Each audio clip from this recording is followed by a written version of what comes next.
गर्दन दबावे दूसरा के गर्दन काट के अपना गर्दन में जोड़े जोड़े बोई रहता असही प्यार आशीर्वाद बनौले रहे के बाद एकदम भाई के झंडा बुलंद रहो। आई एगो माई के भजन से कार्यक्रम के शुभारंभ करो तनी रोज सब सहयोग करो ओकरा बाद से जाना उपलक्ष्य में आइल बनी सन ओकर भी एक दुगो सोहर मंगल होई माता बहन हमर सामने बैठल बानी बहुत अच्छा लगता है। बिना धरे माई तू हर एक जग के रचैया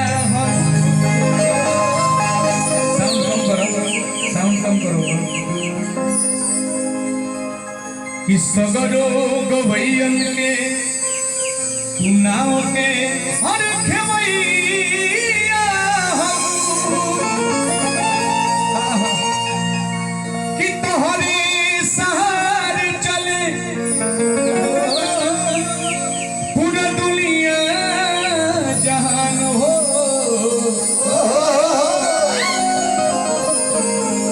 हे बीने कि नाव के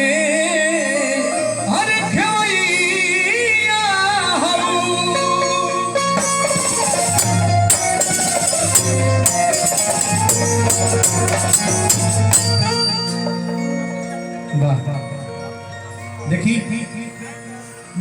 माई माई होले बेटा फले तू बेटा हो जाला चाहे सरस्वती माई होकर चाहे काली माई होकर चाहे दुर्गा माई माई माई होले तो जे अपना माई के मानेला दो लाइन के सही चाहे सासू माई होकर हाँ सासू माई बोले अरे अपना माई के लोग कहता माई रे लेकिन ससुरारी बाबू हो जाता तो कहता अम्मा जी मम्मी जी अरे प्यार प्यारे है बबुआ इनकरे कपारे बा इनकरो बियाह भइल हनु इनकरे कपारे बा हो जाता रे बुझ गया लड़का कहता कि माई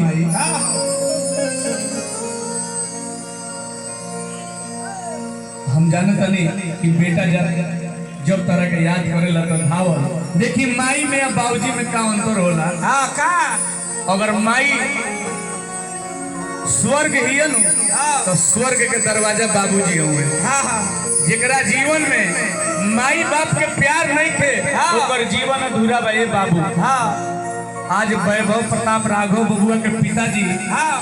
अपना बबुआ के उज्जवल भविष्य खातिर मुंडन संस्कार कइले बनी हतना लोग आइल बाबे हतना लोग फैले बा आशीर्वाद देले बा हमरा तरफ से हमरा पूरा टीम के तरफ से इहो आशीर्वाद बा कि बबुआ जेगा गीता ज्ञान में स्वर में विजय स्वर पूरा बच्चा लोग का शिक्षित बनाओ तनी शिक्षा देता नहीं देखी शिक्षक एगो समाज के आईना होला असही बबुआ पढ़ लिख के वैभव प्रताप राघव बबुआ ये जिला जवार के साथे साथे अपना माई बाप के भी नाम रोशन करो। दो शब्द माई खातिर अगर बुझाई कि माई से प्रेम बा तो वो सब तनी गुनगुना के ताली बजाए बा साथे गाए तो अच्छा लगे वाह वाह।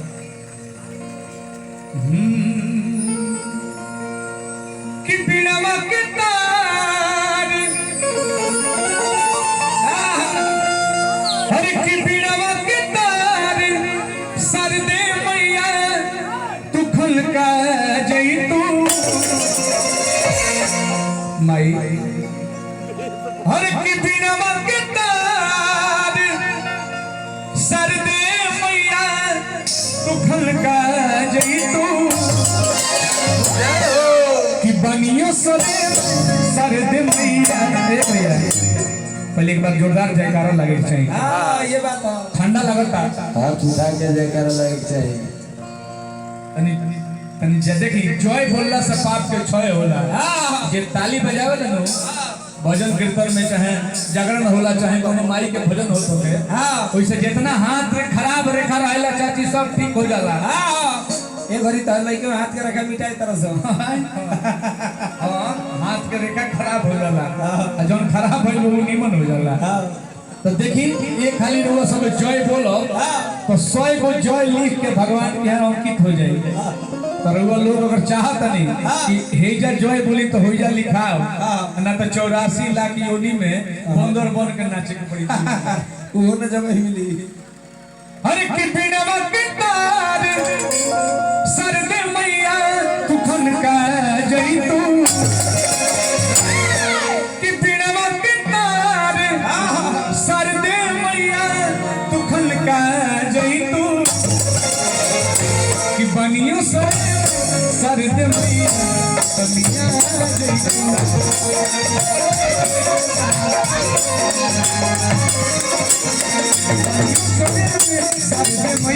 कमिया जई तू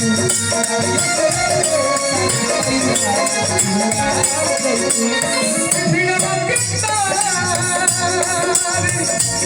ये माई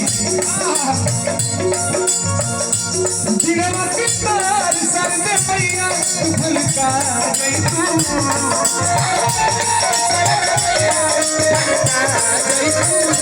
बिना कितार सर दे मैया भलका गई तू। प्रेम से बोली सरस्वती मैया की जय। अब पहले अपना माता पिता खातिर वो सब जय करो लगी अपने माता पिता की जय। देखी जय उहे ना बोली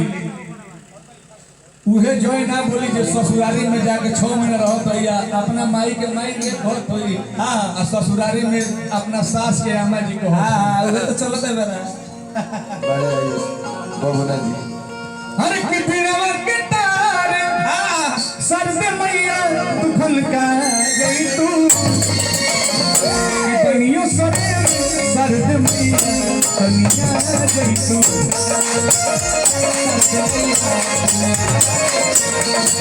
सर से मैया कमिया गई तू।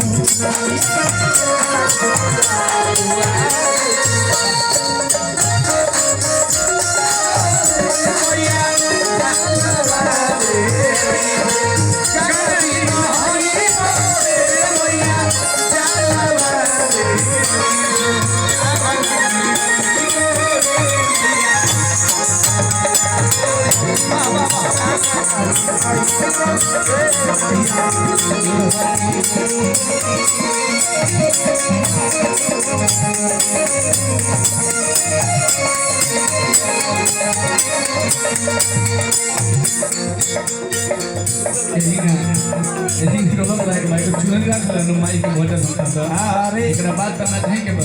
साफ घर पूरा कपड़ा पहन के आवेला साफ खोल के ना जैसा खोल के कि बनियो सोने में कर जल्दी कनिया जल्दी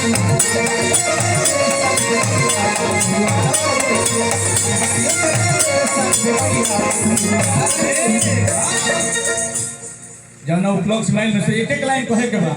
कहे के बाद ही में कैसे। अरे कि सोने के पास